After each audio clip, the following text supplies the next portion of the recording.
Namaskaram.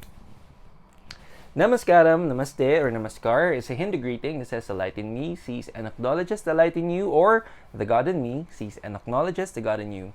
My name is Marky Mendoza, and welcome to Reiki with Marky. This is your weekly tarot reading for December 26 up to January 1, 2023. And here we are to give you 8 cards, 7 cards representing the 7 energies of the day, and 1 extra card to give you the theme of the current week. And meron tayong dalawang klaseng cards na makukuha. We have major cards and minor cards. If we get major cards, this will mean pwedeng major blessing or major warning. And minor cards will indicate how much more effort we need to put in to manifest bigger blessings in the future. First of all, Merry Christmas sa inyo lahat. I'm trusting napakaganda ng araw natin and we're able to celebrate meaningfully sa ating mga friends at mga minamahal sa buhay. And I'm trusting na marami din tayong celebrations today. So tignan natin ano bang ating energy as we start the week. And ako, syempre, Diyos ko, matatapos na naman ang ating taon. And we are here to celebrate the upcoming year. So tignan natin kung ano muna ang ating energy for tomorrow. Here we go, Lord. Okay. Galingan natin. Tingnan natin. Okay, ano Monday? Okay, busy. Busy talaga ang ating Monday dahil marami pa tayong kailangan i-fulfill. We have the King of Wands, okay? When we talk about Wands, it's the energy of hard work and effort. Nandyan pa ang business natin dahil marami pang naghahabol ng mga reunion, marami pang naghahabol ng mga meetups, mga celebrations, and marami pang mga opportunities for us to reconnect with our friends and family. And make sure na tomorrow, dahil sobrang busy pa rin natin, and there's a possibility na magtuloy-tuloy ito the whole day. Naku, magpahinga tayo. Kailangan natin ang ating lakas sa ating bukas dahil we have to make sure na syempre we have our best energy whenever we're gonna be spending with our loved ones. Now, tomorrow, dahil napaka-busy nga natin, make sure magbaon din tayo ng maraming pasensya. Dahil you know how it is, kapag napakarami nating to-do list, there's a strong tendency na tayo ay magkaroon ng konting, mabawasan ang ating pasensya dahil sa sobrang dami ng kailangan natin i-fulfill. But do not worry, as we go through our day, marami ding blessings na tayo marireceive, and that gives us an opportunity to also celebrate with others, okay? Okay, kalma lang tayo tomorrow. But tingnan natin ating Tuesday energy. Lord, Tuesday po, okay? Our Tuesday energy, here we go. Woo! Tuesday energy is a very good energy and we have a major card on Tuesday. Thank you po. We have the High Priestess on our Tuesday energy. And this is going to be a very highly spiritual and very intellectual day. So, on Tuesday as well, there are opportunities for you to make decisions. You're gonna be assured na lahat ng mga decisions na gagawin natin, these are all coming from a place of love. And syempre, napag-isipan natin na maigi yan. Ibig sabihin, lahat ng mga gagawin natin on Tuesday, we are very much guided. Now, every time that we're going to celebrate yung ating mga opportunities ng mga pagdidiscern natin o pagtitimbang ng mga ating options and decisions on a Tuesday, we have to make sure that we are anchoring ourselves with so much love na hindi tayo gagawa ng isang bagay na hindi love ang ating basihan. So no matter what kind of decision you're going to make, and this is not going to be limited to just let's say sa career natin, it comes in all angles or all aspects of life. Make sure that you are anchoring yourself with love, and when you do, you are always guaranteed to have very good blessings, okay? Napakaganda ng Tuesday energy natin, Lord. Ituloy na natin. Tignan natin ating Wednesday energy. For our Wednesday energy, eto na. Here we go. Okay. Tuloy-tuloy pa rin ang mga effort natin dahil pagdating natin ng Wednesday, mukhang balik trabaho na ang iba sa, bababa ko na. Okay. We have the Ten of Wands. Okay. And again, every time we have wands, tingnan natin. Mukhang ang dami nating bitbitin. That means lahat ng mga hinahabol natin before the end of the year, most especially this is resonating yung ating mga backlog sa ating mga career dahil most of us ay balik trabaho na on this day.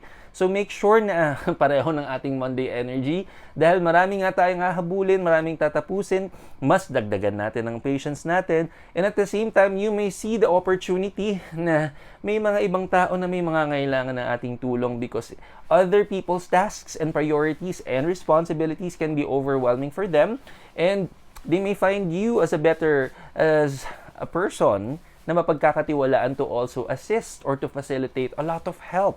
So, one thing is for sure, discern well kung kaya nating alalayan ng bawat isa dahil hindi naman pwede na masasakripisyo ang sarili-sarili natin mga responsibilities. So make sure na before we say yes to people who are needing our help, before we give an extra helping hand, make sure na syempre ang ating mga sariling priorities and responsibilities are already taken care of. Walang masamang tumulong so long as syempre you're on the safe side. Okay? Maganda pa rin ang energy dahil maraming humahabol, pero tignan natin ang ating Thursday energy, Lord. Okay? Siyempre, para magandang ating Thursday, here we go. Maganda. Okay, maganda. We have the Ace of Cups. And every time we have cups, it can mean two things. It's a resonating energy. Either it's a form of success, it can be also a form of emotion, but this is definitely success.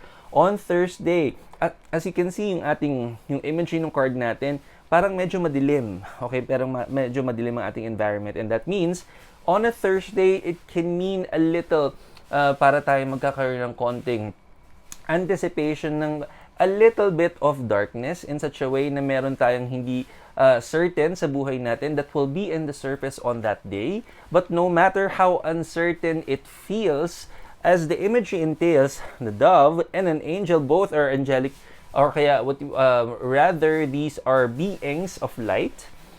No matter how challenging or how tough the situation or it may feel, there will always be God's guidance that will be given upon you, which will give you an opportunity to celebrate.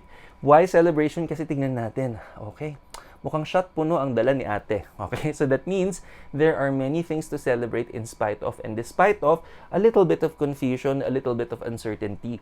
This is mostly coming from the aspect of our personal life. Okay? And you know how it is? It's still a Thursday. That means there's a strong opportunity na while we are wanting to rise above, itong phase ng ating or aspeto ng buhay natin ito, busy pa rin tayo. So make sure kasama sa energy natin yan na kahit na may mga konti tayong mga ina-analyze sa sarili natin, marami pa rin tayong opportunity to also fulfill our responsibilities. So kahit anong mangyayari sa atin on Thursday, be assured na it can be a roller coaster ride, yes, but at the end of the day, you will be very much fulfilled. Napakaganda pa rin ang energy niyan. Tingnan natin ang ating Friday energy. Lord, bawi tayo. Tingnan natin, last work week of the day. Tingnan natin. Ay, okay, tuloy-tuloy pa rin ang cups natin. And we have this time, the King of Cups. Now, every single time na in our imagery, meron tayong mga body of water present. Water is a representation of emotions. And the busier the water, the busier the emotions. So Friday, naku po, we may feel na may konting missed opportunity tayo. But remember, everything happens for a very good reason and there is no such thing as a coincident. Yeah, coincident, joke lang. Coincident, okay? Anything that happens for a reason during that day, anything na medyo what is anticipated, what is expected may not totally be the same results. And there may be a form of disappointment sa umpisa because para tayo may na-miss out na opportunity. And no matter how challenging emotionally it can feel, rest assured na may blessing pa rin sa unahan natin that we cannot unsee. But of course, because of the primary feeling of disappointment, we may parang ma-overshadow nito yung success that's in front of us. My strongest suggestion is that yes, nandiyan naman yan, it's in the surface. As the busyness of the water is presenting us, remember, busy ang emotions natin. Huwag nating kalimutan to acknowledge this, but at the same time, may mas importanteng kailangan i-acknowledge, and that is the blessing of everything. This is actually coming from our personal pa din. Personal na aspeto ng buhay pa rin natin to. Even if this is again to cap off our work week, last day of the year ng ating trabaho, but rest assured, no matter how this day unfolds, maraming blessings ang nakalaan para sa iyo. So itodo natin ang last day of the work week year, and definitely before we end our day, maraming blessings na naman mag-unfold sa atin. Be sure to be very forgiving on this day, and mas maraming understanding ang ibigay, most especially para sa sarili natin.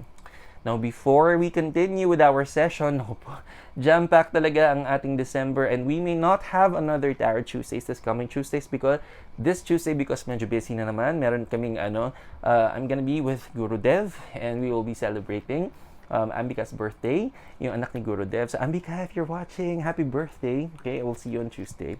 So sorry na, babawi ako. Okay? And by the way, magkakaroon tayo ng, syempre, just like how it is last year, magkakaroon tayo ng annual reading. So abangan natin yan. Saturday energy naman. Ano bang Saturday? Lord, bawi tayo sa Saturday. Here we go. Ito na, New Year's Eve. Tingnan natin. Ay, palaka. Okay. Ha, okay. Nagkakagulatan na naman tayo because we have the Nine of Swords. And every time we have swords in our card, it can mean two things. It can resonate an energy of wisdom. It can also be an actual weapon. Now, the imagery here, this one is actually a mix of both. There are many things in the surface on this day. On every Saturday, it's dedicated to the Lord of Karma, Lord Saturn. And every single time, most especially at the last day of the year, there will be many things that we will also process. We may also look back at the year that was, looking forward to what the coming year is about. There can be a lot of things that we may feel frustrated about. There can be a lot of things na medyo may konting resentment, meron din konting disappointment, and there are many things that you would want to do better. This is actually good because that means you are processing it well. This is also a good way for you to analyze things, to discern kung ano man yung mga hindi masyadong nag-work and what can possibly become better. And then when you do that and when you see it that way, that will now become wisdom, which will eventually become a blessing. No matter how tough it may be, no matter how you look back and how you also assess the year that was, again, everything happens for a very good reason. All there is for us to embrace what is and to find a lot of opportunities to improve it moving forward. So tingnan natin ang ating January 1. Ang ating first day of the year. Here we go, Lord. Okay.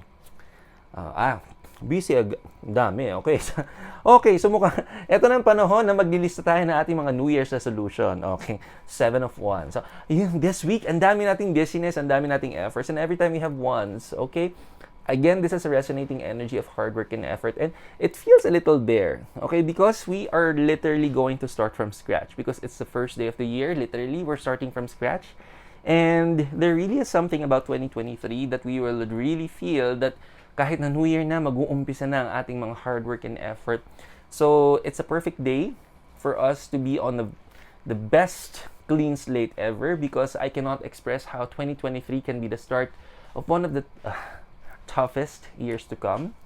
And what a better way para sa lubong ating 2023, well prepared, well geared through prayers, love, happiness, mindfulness, and awareness. Process all these things on this day while we are celebrating with family.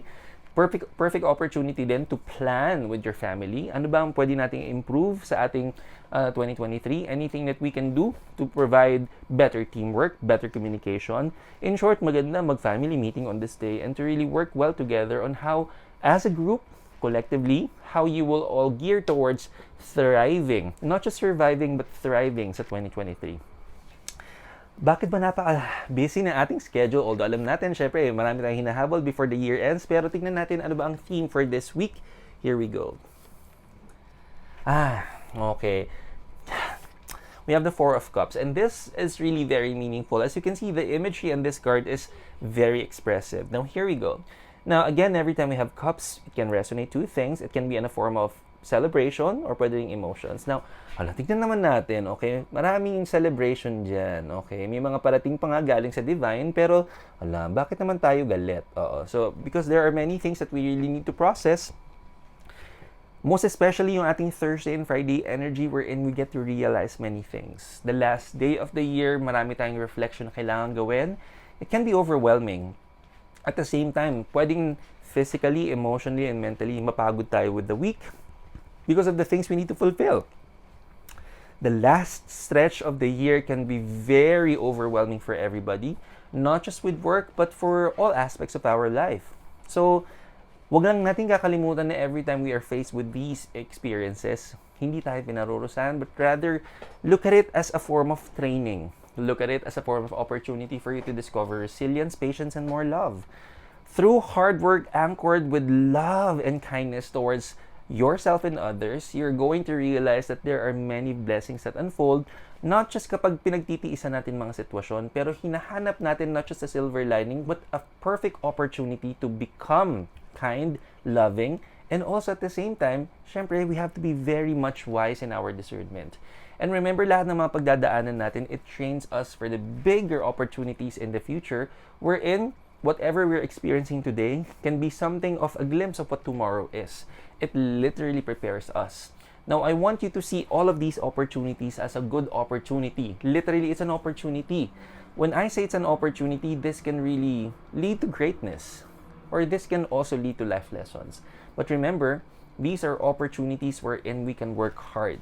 And when you do, blessings are always going to be rewarded to us. And let's refrain from seeing life lessons as really a form of punishment.